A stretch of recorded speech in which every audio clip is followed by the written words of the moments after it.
Hello guys, welcome back. So sa video ito, ituturo ko kung paano mag-evaluate ng algebraic expressions. Okay, sasagutan natin itong limang problem na to. For number 1, 3x plus 5, then yung value ng x is 2.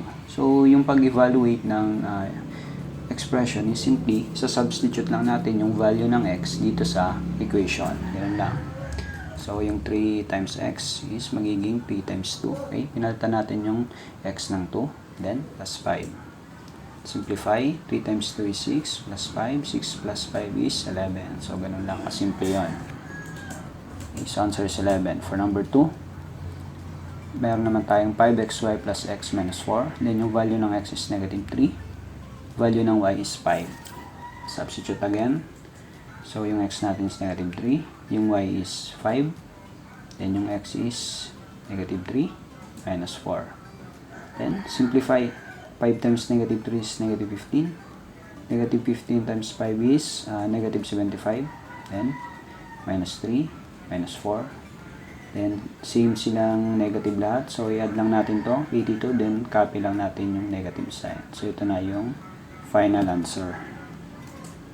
Okay.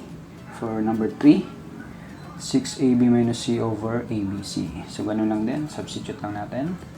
6 times a is 5, b is 3, minus c is 10, then a is 5, times b, 3, times c, 10. So, ano na yan? Then, simplify.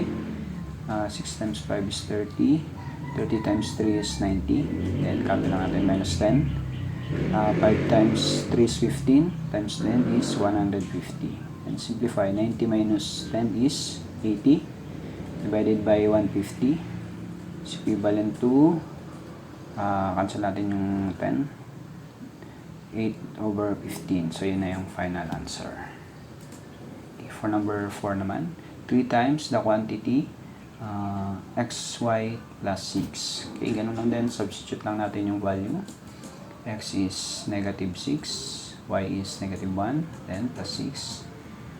Then simplify. Negative 6 times negative 1 is positive 6. Okay, remember, negative times negative is positive. And copy lang natin yung plus 6. Simplify. 6 plus 6 is 12. 3 times 12 is 36. So, ito na yung final answer. Now, for number 5, last number. 2x plus 5 over 3x minus y. Okay, yung value ng x natin is negative 3. Yung y is negative 8. Ganun lang din. Substitute lang natin ulit. X is negative 3 plus 5. 3 times x, x is negative 3 minus y natin is negative 8. Then simplify. 2 times negative 3 is negative 6 plus 5. Copy lang.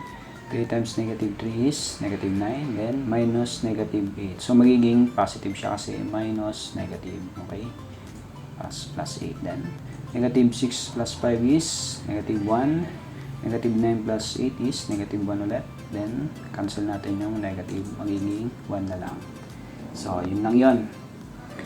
Thanks for watching. Sana marami kayong natutunan.